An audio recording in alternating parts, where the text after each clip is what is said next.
मैं मुकेश सर, आप सभी का नौमान कंप्यूटर में आपका हार्दिक स्वागत और अभिनंदन करता हूं। आज का जो विषय है वह विषय है हमारा ऑफलाइन और ऑनलाइन।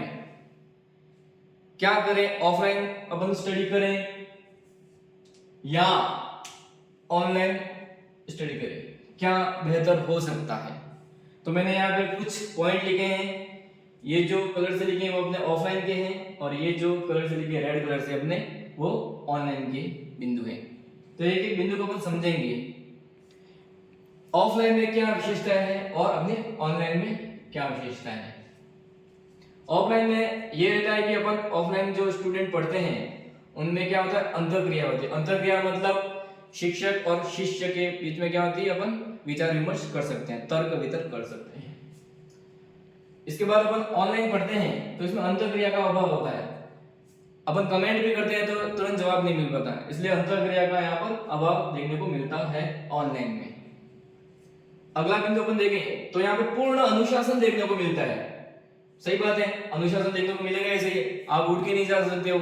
जबकि ऑनलाइन में अपन पढ़ेंगे, कोई मैसेज आ गया फेसबुक पे, व्हाट्सएप पे, यूट्यूब पे, कोई भी मैसेज आप वहां पे चले जाओगे देखने के लिए, जबकि यहाँ पर ऐसा है नहीं। पूर्ण रूप से आप अनुशासन देखने को मिलेगा आपके ऑनलाइन ऑफलाइन में। आगे बढ़ते हैं अपन। ऑनलाइन में क्या होता है, स्वयं छात्र के ऊपर डिपेंड करता है कि वो कितना अनुशासन हो सकता है। ठीक है, तो ऑफलाइन की अपेक्षा कम अनुशासन देखने को मिलता है। अनुशासन देखने को मिलता है लेकिन इतना नहीं जितना अपने ऑफलाइन में। पूर्ण एकाग्रता, बिल्कुल सही बात है। पूर्ण एकाग्र होकर पढ़ेगा, क्लास में बैठा है स्टूडेंट, टीचर पढ़ा रहे हैं, बस वही दो ही चीजें होगी। बाकी यहाँ पे अपने देखेंगे ऑनलाइन में तो घर का जो परिदृश्य वो कैसा होता है, कोई मेहमान आ गए तो आपको देखने को वहां पे जाना पड़ेगा, चाय बनाए, वो सब चीजें वो यहाँ पे नहीं होगी। इसलिए यहाँ पे पूर्ण एकाग्रता को देखने मिलेगी, जबकि ऑनलाइन क्लास हमने देख रखी है तो उसमें एकाग्रता की कमी होगी।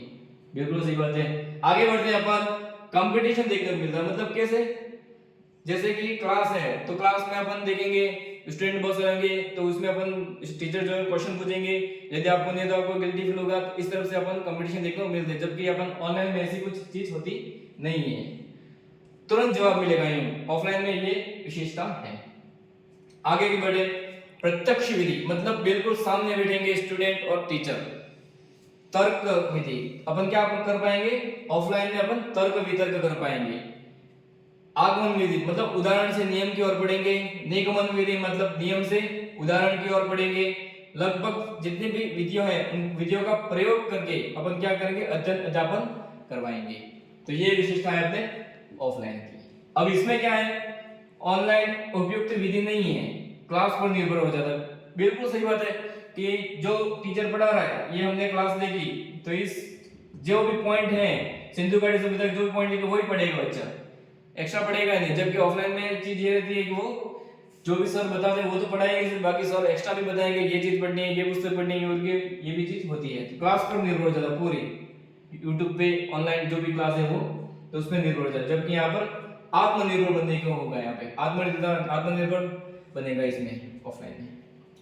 आगे के द्वारा पुस्तक द्वारा अध्यापन करवाया जाएगा यहाँ पे, जबकि यहाँ पर पुस्तक से दूर हट जाता है बच्चा। बिल्कुल सही बात है, पुस्तक पढ़ेगा नहीं, बस हमने सर को जो पढ़ाया ये जो ऑफलाइन ऑनलाइन पढ़ा है वो बेस्ट है यूं उनको। बाकी जबकि यहाँ से अपने ऑफलाइन में सर पढ़ाएंगे, पूरा आपके कंटेंट पढ़ाएंगे, इस बार पुस्तक के द्वारा भी आपको सिखाएंगे चीज की ये चीज है क्या। इसके बाद ऑफलाइन में चीज ये रहती है कि सातवां पॉइंट ये है कि शिक्षक मित्र के सम्मान व्यवहार और सभी समस्याओं का तुरंत समाधान हो जाता है। मतलब ऑफलाइन में ये रहता है कि भाई शिक्षक जो है वो एक मित्र की तरह बातें व्यवहार करेगा बच्चों के प्रति, और अपने सभी समस्याएं जैसे अपने मित्र के जो अपन बताते हैं समस्या, इस प्रकार से अपनी समस्याओं का समाधान करेगा। जबकि तुरंत समाधान भी नहीं होगा, कभी कभी ऐसा होगा आपका समाधान का जो है समस्या का समाधान भी नहीं हो पाता है। तो ये चीजें होती है ऑनलाइन में। आगे बढ़े अपन, पूर्ण छात्र बन जाता है भाई, बैठना ही है 3 घंटे क्लास में। तो इस प्रकार से जैसे अपन विद्यालय में पढ़ते थे कक्षा 10 में, कक्षा 12 में जिस प्रकार से पढ़ते थे, इस प्रकार से आपके ऑफलाइन में अध्ययन होता है, तो बेस्ट है। इसके बाद अपन बात करते हैं, यहाँ पे पूर्ण छात्र नहीं बन पाता है। तो और आगे बढ़े, प्रार्थना सभा भी करवाई जा सकती है ऑफलाइन में। जैसे अपन कक्षा 10 कक्षा 12 में अपन प्रार्थना सभाएं करते थे, ठीक है, तो उस प्रकार से अपन प्रार्थना करके अपन पूर्ण एकाग्रता को भी हासिल कर सकते हैं।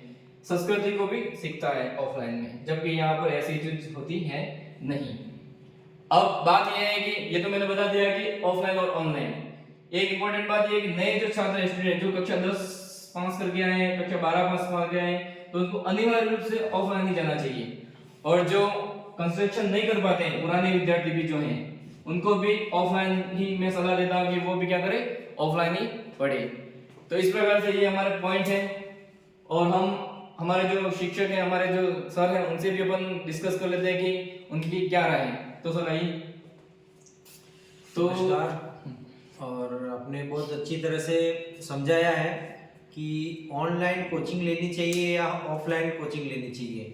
बहुत ही शानदार तरीके से तुलनात्मक तरीके से समझाया है कि आज जो हम देख रहे हैं कि बहुत सारे स्टूडेंट हैं, कोई नए स्टूडेंट भी हैं, सीधा ऑनलाइन चले जाते हैं, है ना। तो जो चीज़ हमको सीखने जो मिलती है, जो ऑफलाइन में अपने को मिलती है, वो ऑनलाइन में नहीं मिल पाती है। तो बहुत अच्छी चीज़ मैंने देखी, अभी सर पढ़ा रहे थे कि मेरे को समझा रहे थे कि ये किस तरह से है, अंत्यक्रिया होती है ना। ऑनलाइन में जो चीज़ ये कमी होती है उसमें अनुशासन, क्योंकि इसमें क्या होता है कि बहुत सारे स्टूडेंट ऐसे हैं और एक सोच ऐसी हो गई है कि भाई हम बाहर जयपुर जाए, उदयपुर जाए, वहाँ जाके अपने को अच्छा मिलेगा, वहाँ इतनी सारी भीड़ है ना। तो बहुत सारे लोग समझ रहे चलो ऑनलाइन कर दिया।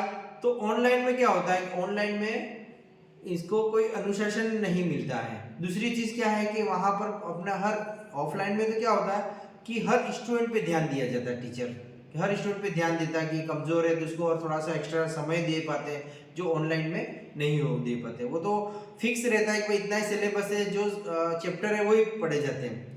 दूसरी चीज़ मैंने ऑनलाइन ऑफलाइन में ये देखी कि ऑनलाइन क्या होता है कि ऑनलाइन में जैसे आपने सिलेबस किसी कोचिंग का ले लिया, ठीक है, तो उसमें क्या है कि उसमें सभी टीचर सभी अच्छे नहीं होते हैं, 2-3 टीचर अच्छे होते हैं, बाकी टीचर नहीं होते। फिर भी हमने पूरा पैकेज सिलेबस ले लिया है इस कोचिंग का ऑनलाइन के तौर के रूप में, तो उसमें अपने को पढ़ना ही है, चाहे वो टीचर कैसा भी पढ़ाए। ऑफलाइन में वो चीज़ नहीं होती है। ऑफलाइन में क्या होता है कि वो टीचर चेंज भी कर सकते हैं। अपन अपने को समझ में नहीं आया तो हम कोचिंग वाले सेंटर वाले संचालक को बोल सकते हैं कि ये चीज़ सर ये हमको समझ में नहीं आ रहा, तो हम टीचर भी चेंज हो जाते हैं, वहाँ पर शिक्षक चेंज करके भी अपन समझ सकते हैं। पर वो ऑनलाइन में पॉसिबल नहीं है। वहाँ तो आपने ले लिया है ना, तो वो चीज़ वो लेना ही, वो पढ़ना ही आपको है ना। उसका एक वैलिडिटी होती है, कुछ समय बाद वो उसकी वैलिडिटी खत्म हो जाती है, अपन नहीं पढ़ पाते है ना।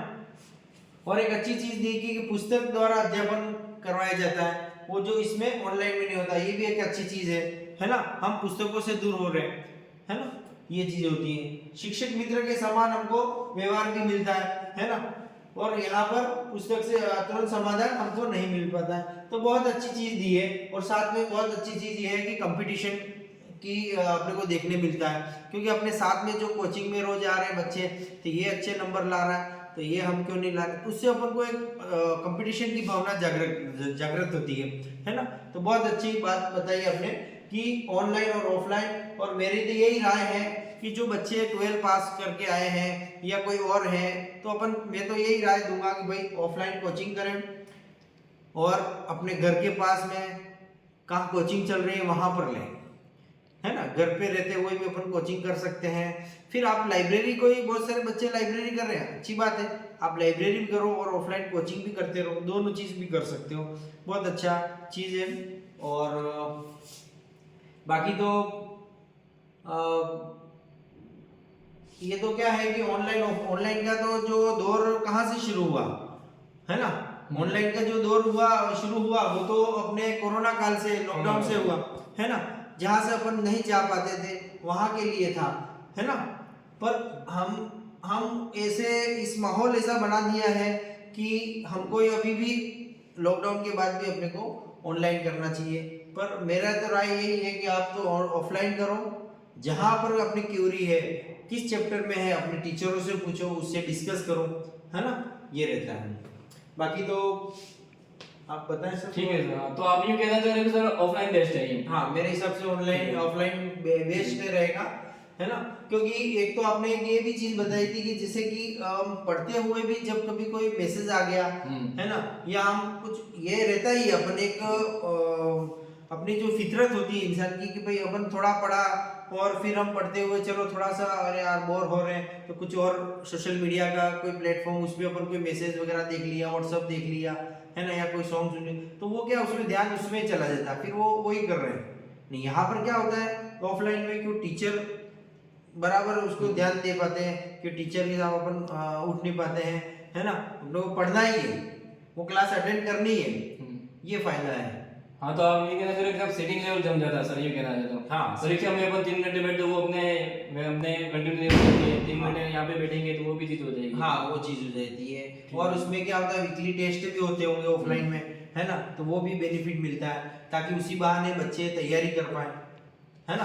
अपन टेस्ट यदि वीकली टेस्ट लिया तो जो सप्ताह भर का जो पढ़ा उसी बहाने अपन जो लास्ट टेस्ट है तो हम उसी बहाने हम पढ़ भी पाते हैं। बिल्कुल सही बात है सर, क्योंकि अपन ऑनलाइन कोई टेस्ट देते तो वो जमता नहीं है सर। ऑफलाइन टेस्ट देने में एक अलग ही आनंद है। अपन कलम और पेन से अपन जो टेस्ट देते वही बेस्ट है। अब ऑनलाइन में टेस्ट देने में कोई मतलब है नहीं। जो ऑनलाइन टेस्ट अपना ऑफलाइन जो टेस्ट होता है वही बेस्ट है, तो उसी प्रकार से ऑफलाइन बेस्ट है, कहना ये चाह रहे हैं सर।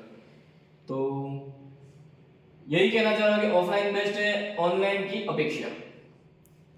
ठीक है सर, तो यही थी चीजें। हाँ, तो बहुत अच्छा आप सेशन रहा इस बार कि आपने इसे कंपेयर बताया अपने बच्चों स्टूडेंट के लिए, आपने जो ये कंपैरिजन के तौर पर आपने जो बताया, ताकि क्या है कि हमारे जो स्टूडेंट हैं, है ना, यहाँ के क्षेत्र के जो स्टूडेंट हैं इस तरह से देखेंगे कि भाई अपन को कौन सा बेस्ट है ना, स्टूडेंट को आने, क्योंकि अभी कंपटीशन का दौर है, माहौल ऐसा बना हुआ, हमारे क्षेत्र में भी बहुत अच्छा माहौल बन गया अभी, है ना, कि अभी हर जगह लाइब्रेरी है ना। एक बड़की जो गलियाकोट क्षेत्र है वो भी एक अच्छा माहौल इधर कि यहाँ पर लाइब्रेरी का सेटअप हो गया, हर जगह मतलब ये कोचिंग मिल रही है, घर बैठे अपन नजदीक में मिल रहा है, तो ये बेनिफिट मिल रहा है। और सर ये हमने सीईटी की जो क्लासेस ली थी उसमें हमने प्रार्थना सभा भी की थी सर। हाँ, वो आप देखोगे तो वहाँ पे प्रार्थना सभा भी नहीं हो रही, हमने प्रार्थना सभा की, बच्चों को संस्कृति से जोड़ा है, मतलब ये भी एक अच्छा पॉइंट है हमारा। नहीं, वो तो बराबर है, क्योंकि इसमें एक सेमिनार भी बार बार हो रहे हैं, कोई मोटिवेट कर रहे हैं बच्चों को, है ना, तो रविवार के दिन अपन उनको मोटिवेशन के रूप में कोई क्लास भी ले सकते हैं, एक अच्छा सेशन होता है, तो बहुत अच्छी चीज़ है। और इससे क्या होता है कि बच्चों को पढ़ाई के साथ साथ दूसरी चीज़ें भी अपने को सीखने मिल रही है ना। तो धन्यवाद, आपने बहुत अच्छा ये बताया, इसके लिए थैंक यू।